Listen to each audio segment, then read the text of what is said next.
Assalomu alaykum aziz yurtdoshlar, chorvadorlar. Biz ham yakuniga yetib boryapti. 2026-yilimiz ham yaxshi kelsin iloyim. Hammamizning xonadonimizga, chorvalarimizga barakali bo'lsin iloyim. Hammaga sog'lik, salomatlik tilayman. Bugungi videomiz molxonamizdagi suv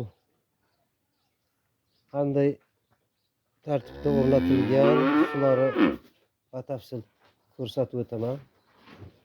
Kommentariyada ancha shuni so'rashibdi. Kommentariya yozib, aka shu suvni tushuntiring, suv qanaqa qilingan deb. Bu suv mollaring suvi avtomatik sug'oradi. Oddiy qilib yasalgan.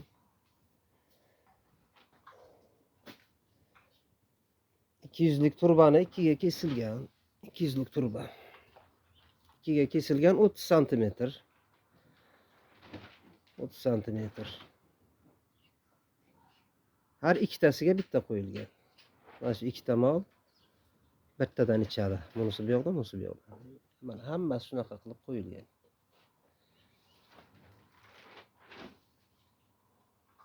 Bunga suv turba orqali keladi. Turba orqali. Turba uning ichida beton ichida qolib ketgan. Oldin birinchi montaj qildim. Suvlarni keltirib, hammasini bo'lgandan keyin mana bu yerning betonni keyin qo'yilgan. Hozir suv kelish jarayonini ko'rsataman men. Mana buni ichidagi suvni oldim hozir.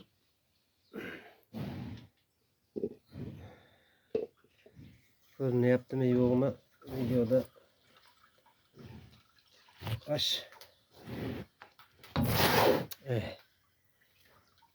Mana suv kelayotgan joyi. Mana shu yerdan qo'yilgan. Mana bu yerdan suv keldi. Endi mana bu yerda mana suv ketgan sayin poplavegimiz pastga tushadi. Mana ishga tushdi.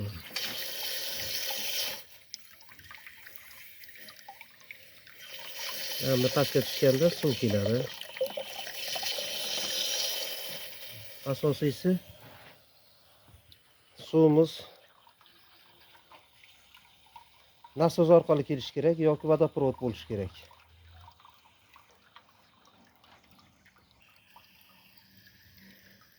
Bu oddiy unutaziki bu. Poplavega. Endi mana suvimiz mana to'lib qoldi o'zi.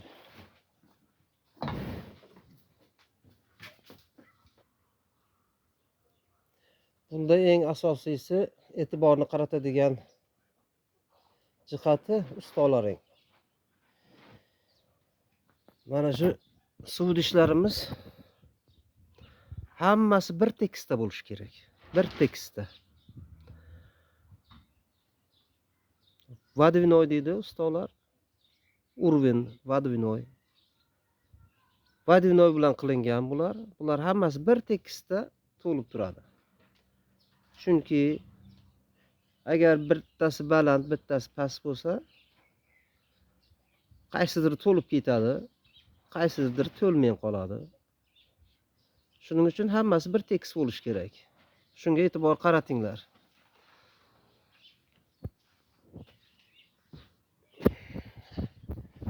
Boshqa buning hech qanday siri yo'q, hech joyda. Molga suv обязательно bo'lishi kerak. 24 soat oldida suv bo'lishi kerak. Bu yaxshi tarafi buzilmaydi hech qanday.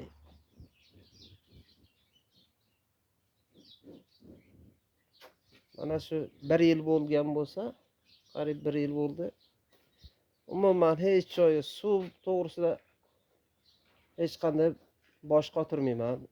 Har doim 24 soat suv bo'ladi. Mollar xohlagan payt suv ichadi.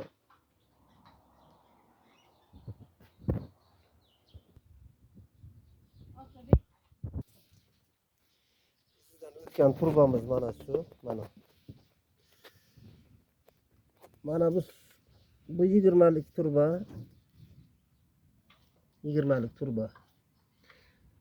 Shu beton ichidan o'tgan.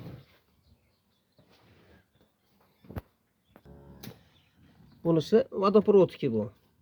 Nasozdan keladi bu quduqdan. Mana gidroponimizni ham olib chiqdik. Hozir yarmini beramiz mollarga. Kesib maydalab beramiz. Navosimiz atalam pishiramiz hozir.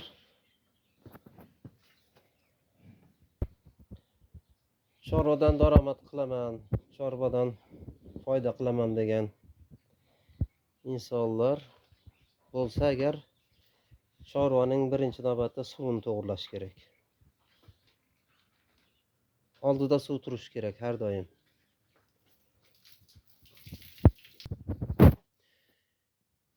Keyingi videoda xudo xolasa molxonamizning qurilishi to'g'risida video olaman. Razmerlarini, o'lchamlarini, hammasini. Men ham albatta internetdan ko'rganman, ancha-munchasini o'zgartirish qilganman, lekin ko'p joylarga o'zgartirish qilganman o'zim. Masalan, mana bu mol oxirlar, ular o'zim internetdan ko'rganim yo'q, o'zim o'ylab topganman. Har taraflama qulay.